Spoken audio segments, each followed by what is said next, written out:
Cowboys friends, Cowboys fans, Cowboys family, what's going on, man? It's your boy Foots the King, Bradley McDonald.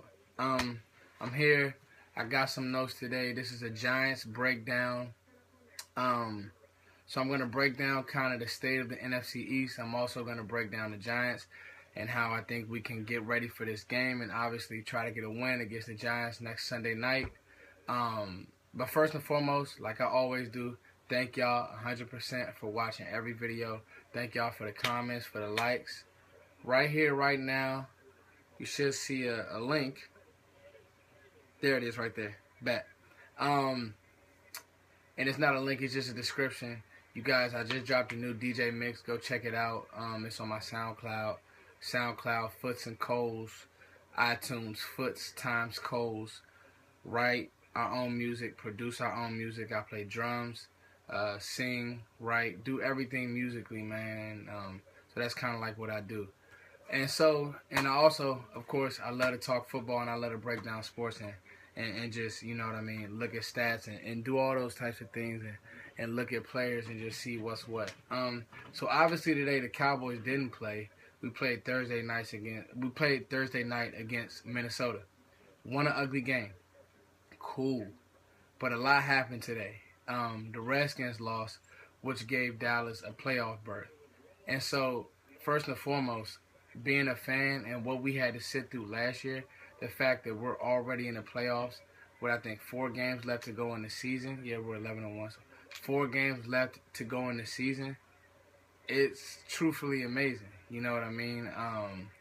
And that just goes to show you that this team really is a good team. But, you know, the play of Dak, because it's the same O-line.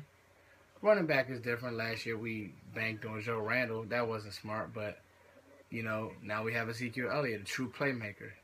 And we're back in the playoffs with the Skins loss. So that's a good feeling, y'all. And so I had time today to kind of scan the league and dive into some games. Pittsburgh lost to the Giants. Pittsburgh beat the Giants 24-14, and I got some good notes from that game. I also got some tidbits, some quick tidbits, like, you know, from the Skins game. I was thinking about, you know, all last week, all I heard, you know, and this is obviously NFC East talk, but all last week, all I heard was Kirk threw for 400 yards, and he carved y'all defense up. You know, Skins fans not knowing that that's kind of what Dallas does. They give you everything underneath. That's what Marinelli coaches. That's what we coach. That's kind of like our scheme. That Tampa 2, come up, make a tackle. That's what Dallas did against the Skins during the Thanksgiving game, and obviously we ended up winning that game. Well, you fast forward to this week, and they played the Cardinals, and, you know, they were down, and they had a chance to score.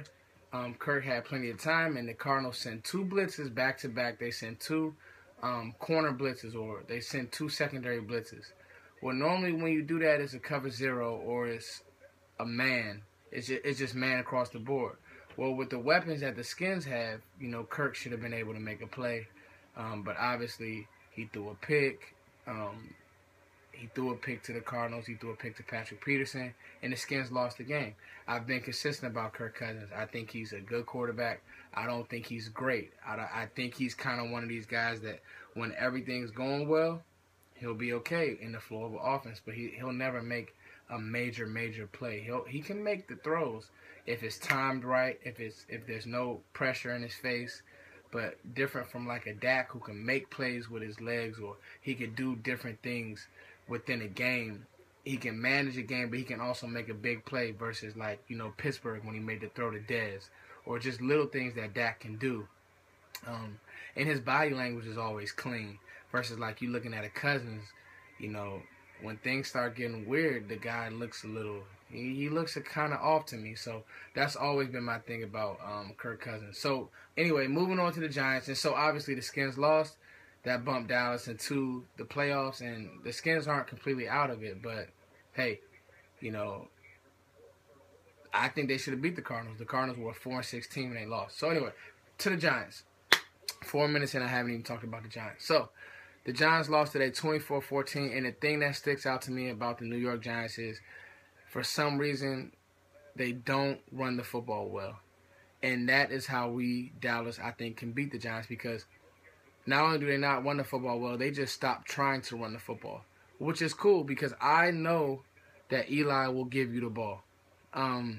He can make plays, and he throws a great deep ball, and he's a seasoned vet, and he has 2, rings. And the funny thing about those rings is one of those years, Bradshaw had 1,000 yards and Brandon Jacobs had 1,000 yards in the same season. So he always had the luxury of a good running game and obviously a good pass rush in his Super Bowl years. Well, now, team's not quite as good. Yes, they have Odell Beckham. Safety help, because I respect Odell Beckham as a player. But safety help, you'll be fine. Sterling Shepard, he looked good early. I like the kid coming out of Oklahoma, but to say that he's a major, major threat, no. Victor Cruz didn't even show up on the box score today. So my point is, the way you beat this team is let them funnel the ball to Odell, or push the ball to Odell. Come up, choke the run, make Eli throw. Eventually, he will throw you the ball. He came, they were driving against Pittsburgh, and then late in the game, not late in the game, but late in the drive, they about to score. It's a read. He comes back, tries to look the safety off, but it was obviously way too early in the play. Comes back late to Will Tye. That's the thing. The Giants' weapons aren't like the Skins' weapons. They don't have a good array of weapons across the board. So Will Tye, he's just a guy, and he tries to come back late to him. Obviously, he throws the interception. So it's just little things like that. Another interception he had against Pittsburgh. He's rolling right. He tries to throw all the way back across his body. He throws an interception. Eli Manning will, consistently, I wrote it down here. Eli Manning will consistently, he'll just have a brain fart. Like, he'll just go blank. And you're like, Eli, what are you doing? Which will play into Dallas' hands. I know it's a lot of Cowboys fans, well, Dallas doesn't create turnovers, blah, blah, blah. I understand that. But I think that, this game, we play very good in New York. And I think that this will be another one of those games. 9 days of rest. I think Zeke will have a big game, and this is now obviously switching over to their defense, our offense.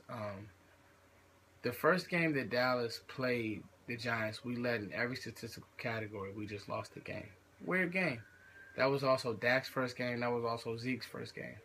I think that Dallas will be fine. I think that Dallas will be able to run the ball. I think that Dallas will just play time possession and just convert in the red zone and just make the necessary plays to win the game.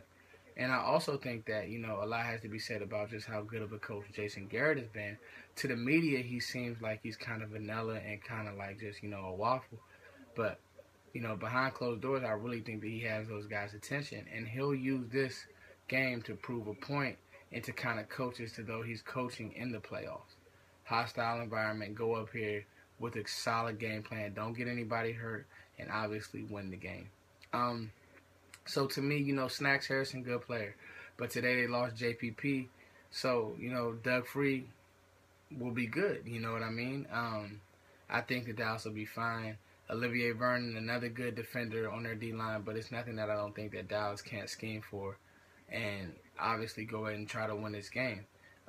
Their linebacking core is very weak, and Landon Collins is having a good year. Eli Apple, he made a play today. So their secondary is on the up and up.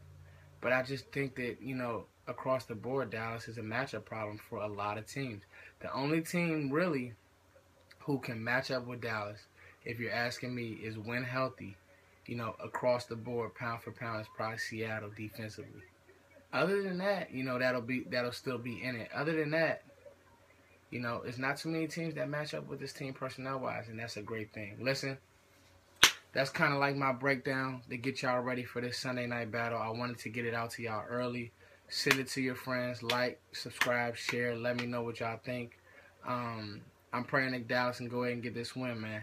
Thank y'all for listening to my music. I'm out. I'm going to do a recap immediately after the game. Thank you 1,000 times. Go Cowboys.